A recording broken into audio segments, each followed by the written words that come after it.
সবাই একসঙ্গে থাকবেন। আর অনেক একা একা অনেক কষ্ট হচ্ছে ওর, ওকে আর কষ্ট দিয়েন না প্লিজ।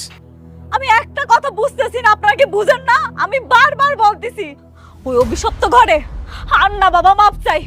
আমি বড়লোক হইতে চাই না, আমি অনেক ভালো আছি। ওর বড়লোক বাসায় হয় থাকবো, শান্তিতে থাকবো, সুখে থাকবো, আমার দরকার নেই। আমি বাঁচতে চাই।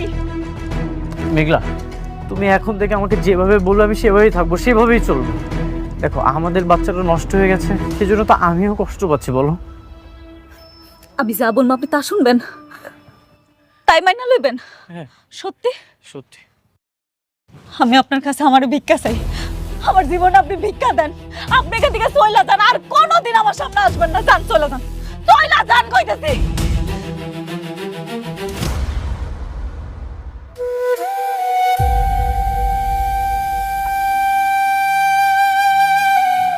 বাবা,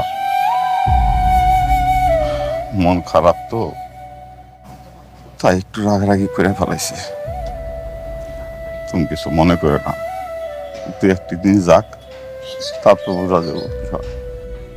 ওরে কয়টা দিন সময় দাও বাপ, দেখবা সব ঠিক হয়ে গেছে। তুমি তোমার কাজে মন দাও।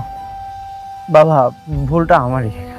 আমি যদি আরেকটু সচেতন থাকতাম তাহলে এরকম সর্বনাশ কখনোই হতো না। আমার চাচা চাচি এরকমটা কখনোই করতে পারতো না। অনেক অফিসেও তো একটা জরুরি মিটিং আছে, আর ভাবি তো এখানেই আছে। চল আমরা অফিসে যাই, দরকার হলে আরেকবার এসে না হয় বুঝাবো ভাবিকে।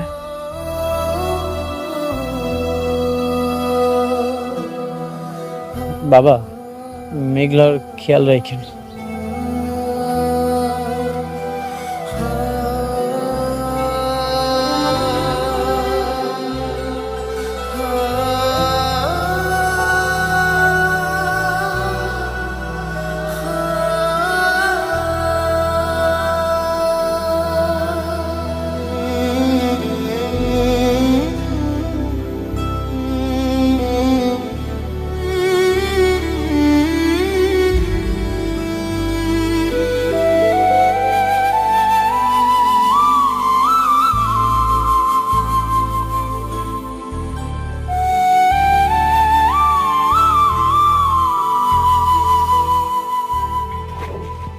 স্যার, স্যার, আজকে বাইরে বের হবেন?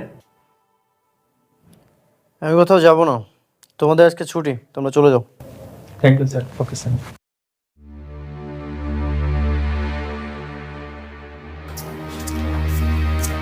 কি রে, ফাইলগুলো তো এখন ওইখানেই পড়ে আছে, তুই এখানে